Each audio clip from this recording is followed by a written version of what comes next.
Welcome back. This is Confessions of a Broken Blade, Part 2 by Ariel Lawrence. I've got Pope here with me. Pope, that's your cue. Say hi. Well then, let's begin. The overcast skies had parted since the magistrates entered. When the large doors at the back of the hall opened again, Riven watched as the roomful of villagers was split by a blinding shard of daylight. She walked across the hall's threshold, and the movement pushed aside the still air in the hall like the release of a held breath. The doors closed behind her. Two warrior Bang, priests. bang. Okay. Okay. Two warrior priests marched her through the large aisle that divided the throng. I thought I said thong for a second. That divided the throng. The council hall was once again cast in a murky gloom from curled windows set high in the ceiling and the cylindrical lanterns that hung from the sculpted roof. She watched Shava Conte swallow thickly as she passed. She knew what they saw. A woman, her white hair matted with straw from a rough sleep in a stone cell.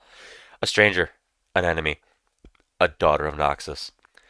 Fatigue clung to Riven's bones like the farmer's mud that still stained her clothes. Her soul felt stiff and misshapen, but when Riven's gaze found the old man on the stool, she stood a little straighter.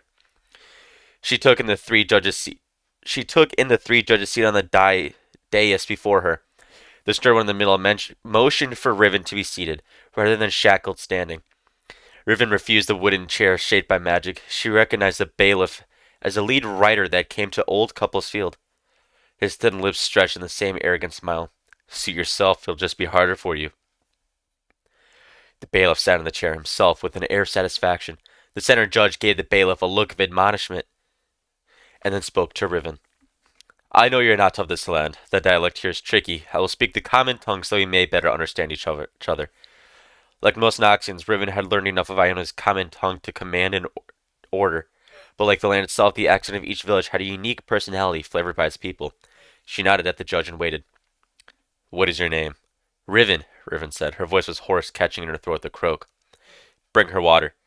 The bailiff stood and took up a skin of water, shoving it at her. Riven looked at the skin, but did not take it. It is only water, child, the judge seated beside the center judge said, leaning forward over the table. What, do you fear we would poison you? Riven shook her head, refusing the offer. She cleared her throat, determined to speak without any more assistance. The bailiff pursed his lips and took a deep swig. Water drilled from the corner of his mouth. He flashed his teeth in a triumphant sneer meant for her. You've been brought before this council, the judge interrupted, drawing Riven's attention back to the three robed figures and the crowd gathered within the hall, because we wish to know what you have to say. Am I not being sentenced? The judge swallowed her, surprised. I am unclear about how justice is carried out where you come from, but here we believe justice is first served by understanding and enlightenment. The judge spoke to Riven as if she was a young child. We believe you have knowledge of an event that is most important to this community. If that knowledge reveals a crime, then you could be sentenced and punished accordingly. Riven looked from the judge to Asa, then back. Justice in Noxus was often decided in combat. If one was lucky, it was decided swiftly and with the sharpened end of the weapon. Riven eyed the judge warily. What do you want to know? The judge leaned back. Where are you from, Riven? I have no homeland. The judge's narrowing gaze told Riven that her words had been taken as defiance. The hawk-faced magistrate paused, tempering her response. You must have been born somewhere. A farm in Travail, Riven looked at the old man. Noxus, she admitted. The council hall, which had dropped back to silence in order to hear the prisoner, took in a collective breath. I was really expecting you to do that. Oh, you're muted. Got it. I see, continued the judge. And you no longer call that place home? When your home tries to kill you, is it still home? You are an exile, then. That would imply a wish to return, Riven said. You do not? Noxus is no longer what it once was. Impatience edged into Riven's voice. Can we get on with this? So be it, the judge said with a calmness that irritated Riven more than the shackles on her wrists. You came with the Noxian fleet, yes? I assume so. You do not know? The judge looked confused. I do not remember, Riven said. She glanced to the crowd, her sideways look catching the eyes of Shava. The old woman had asked a similar question. Riven shook her head. Does it matter? There's a battle. Many died. That is all I know. The painful memory of war that smoldered among the crowd flared to life at Riven's words. They shoved each other, shoulders knocking together and shouting, as they all tried to stand at once. Someone lashed out. Noxian filth, my son is dead because of you. A moldy egg fruit sailed through the air and pelted Riven in the neck. The fermented juice and pulp slid wetly down the back of her shirt. The rotten smell rose up in the air, but Riven would not allow the scent of death to take her back to that moment long ago. She closed her eyes, allowing her breath to come through parted lips. With that, the crowd erupted. Riven knew what it looked like, that she felt nothing for what had happened to those people. Please, she whispered to herself. I'm sure she was imploring them to stop or to curse the fullness of their barely contained anger. An answer, more of the late season egg fruit, exploded on the stone floor. One caught Riven behind the knee. She stumbled, struggling to maintain her balance with her hands bound. The judge rose to her full height, towering over the seated villagers and Riven. Her magistrate's robe flared as she slammed the chestnut sphere against its cradle. The wooden benches beneath the crowd strained, groaning and flexing in response to the magistrate's will. I will have balance restored to this hall. The reprimanded villagers quieted. Yes, Riven, the council members that... What? Yes, Riven, the council members that time, the judge continued with more restraint. Many Ionians and Noxians perished. And you? It was a question that plagued Riven. Why had she been spared when others had not? She could offer no answer that would satisfy. It seems I did not, she said quietly. Indeed, the judge smiled coldly. Riven knew there was little she could say to pacify the bereaved crowd. She owed them the truth, but even that was not hers to give. Her memories of that time were broken. She bowed her head. I do not remember, Riven said. The judge did not stop the questioning. Riven knew doing so would only allow for interruptions to spew forward from the anger simmering in the room. How long have you been in this land? I do not remember. How did you come to this village? I do not remember. Have you been here before? Riven hesitated, but could not hold on to the moment that would give a clear answer. I cannot remember. Did you meet with Elder Salma? The name stirred something within her, a memory of a memory, hazy and sharp at the same time, passed to her. Anger flooded the empty place where her past once lived. She had been betrayed. She had been betrayed. I can't remember, Riven lashed out in frustration, the shackles at her wrists rattling. War breaks many things, the judge said, softening. Some we cannot see. Uh, uh, That kind of that startled me. That startled me. Is that her trying to remember, but that's getting flooded? Okay, we move on. In the face of this enlightenment, some of the fight left Riven. I cannot remember, she said more calmly than before. The judge nodded. There are others who may be able to speak to what you cannot remember. Riven watched the old man make his way slowly to a witness stool set in front of the judges. His fingers shook as he smoothed the few errant hairs in his thick eyebrows. Asa Conte, the judge said patiently.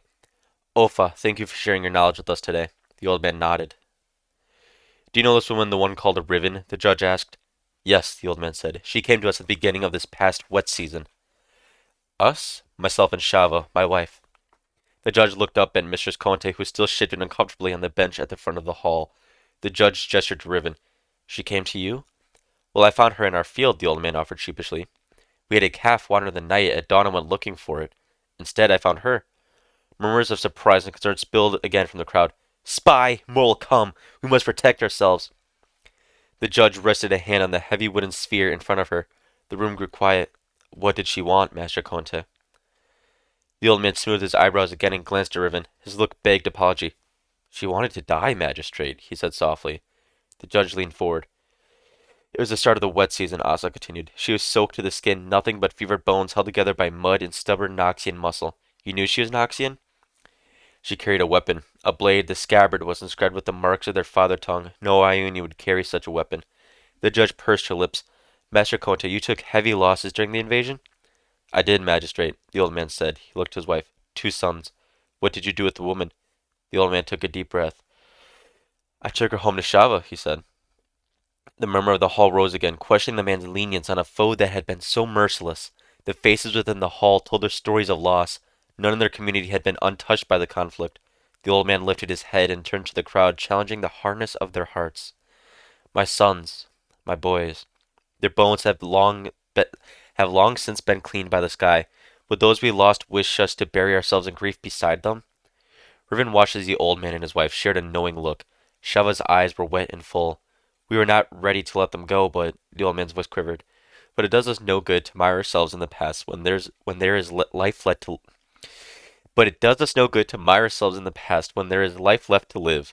Shava bit her bottom lip and sat up straighter, daring those who sat next to her to speak ill of their choice. Asa turned away from the crowd stairs. He sat facing the magistrate, the stool creaking beneath him. There are so many deaths, I couldn't bear to add another, he explained. We cleaned her up and offered what we had in peace. The judge nodded without emotion. Riven watched as the judge took in Riven's shirt and pants, mentally unrolling the cuffs. She knew what the judge pictured as she had thought the same thing many times since the old woman had presented the clothes. They were meant for a young man, a head taller than her, maybe a man with Shava's smile or Rasa's kind eyes. For Riven, it was a constant reminder of her own weakness. All her years of living or dying by the strength of Noxus, and Riven had accepted the fragile offer of hope. Let herself be clothed in it and in a family that could have been.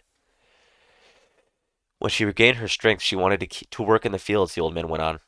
My wife and I are old. We welcome the help. You and your wife do not fear for your lives? The girl wants nothing to do with Noxus. She hates Noxus. She said this to you? No, he said. She said nothing of her past. Shava asked her once and she said nothing. We saw that it pained her, so we did not ask again.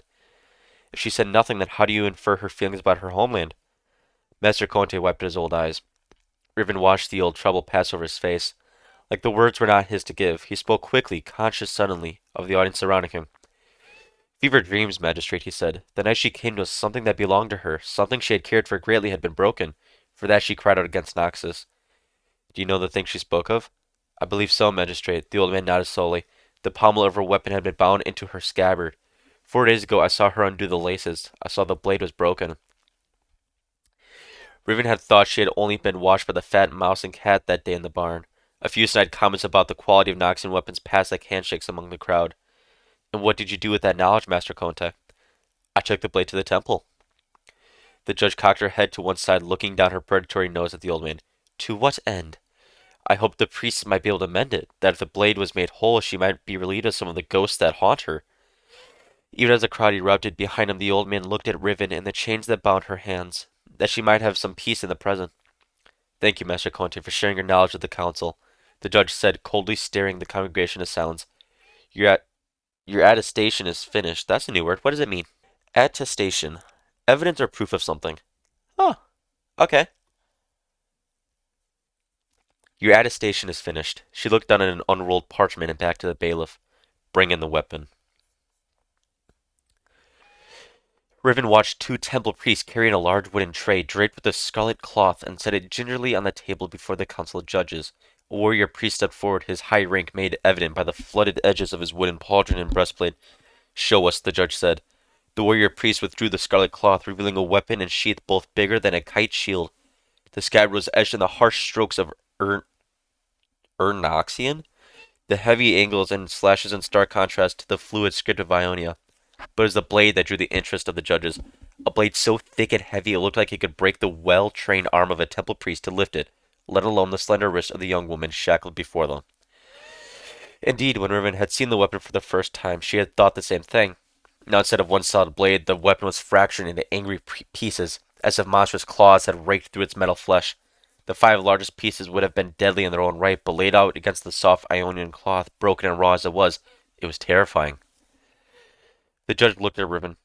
This weapon belongs to you. Riven nodded her head. I suppose in this many pieces it makes it a bit difficult to wield, the judge said to herself.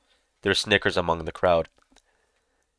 The warrior priest shifted uncomfortably. This weapon is ensorcelled. That's new word.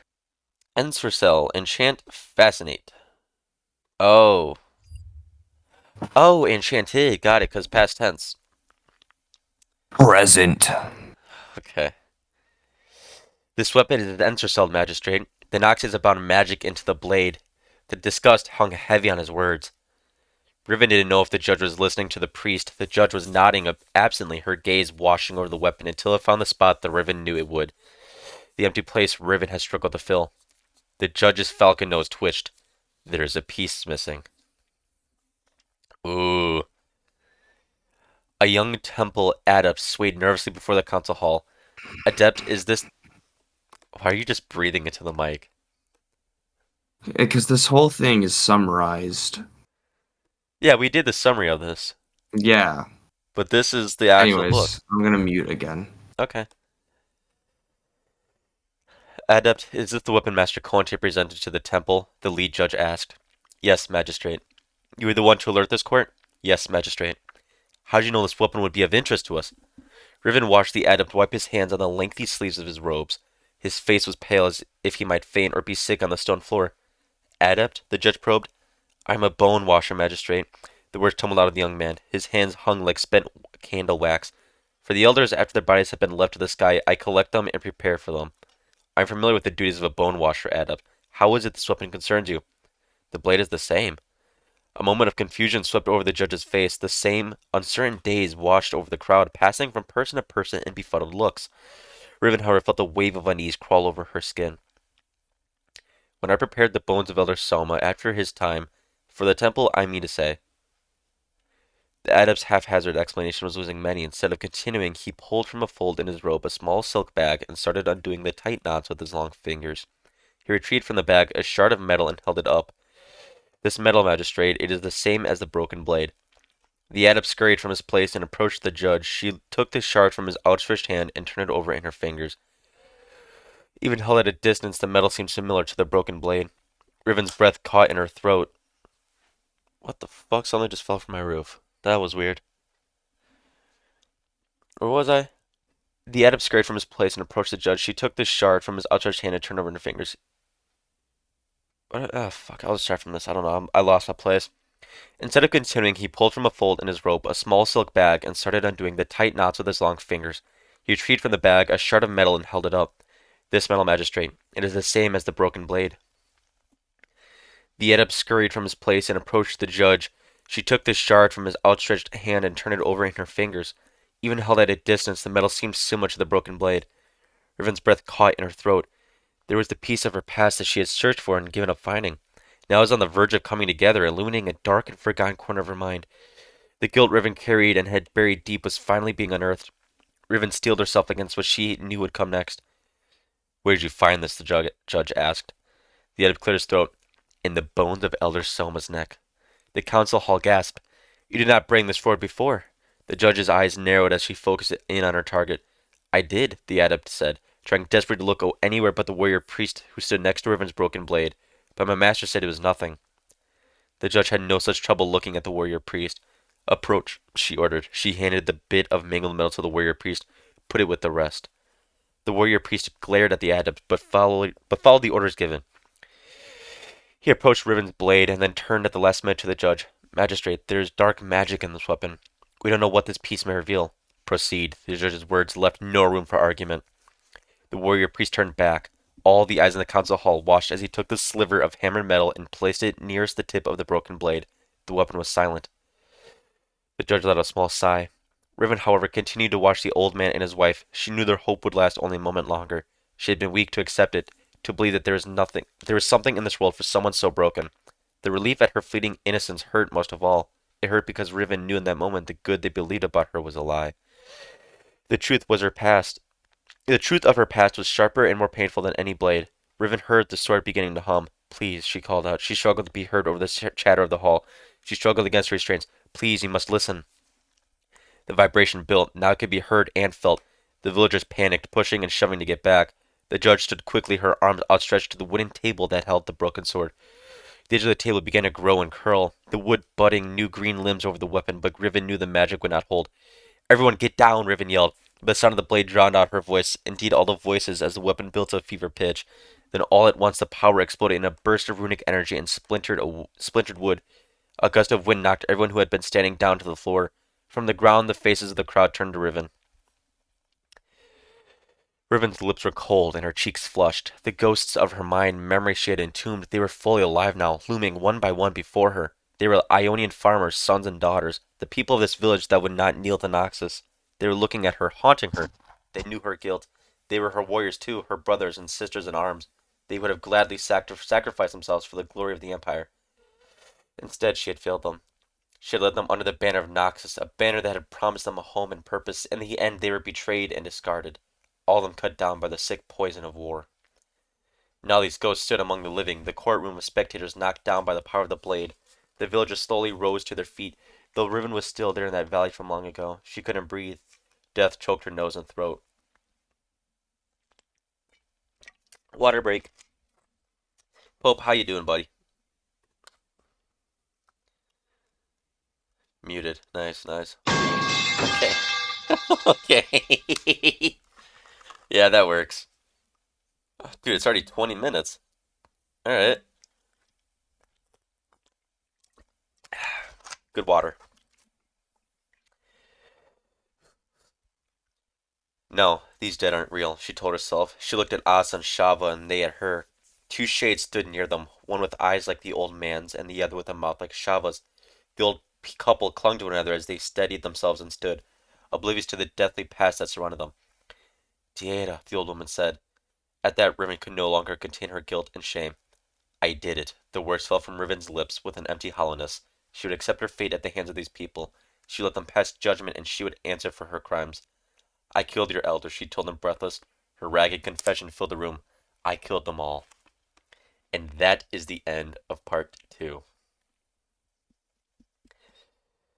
Me and Pope did do a thing where we went into her lore, and the audio messed up, so we're gonna have to do it again sometime. But this is all summarized in the wiki. So this is all in the wiki, by the way. Check it out if you want to read this. I hope you enjoyed it, though. Part 3, I think there's a part 3. That'll be the next video. So thank you for watching. Hope you enjoyed. See you in the next one. Bye-bye.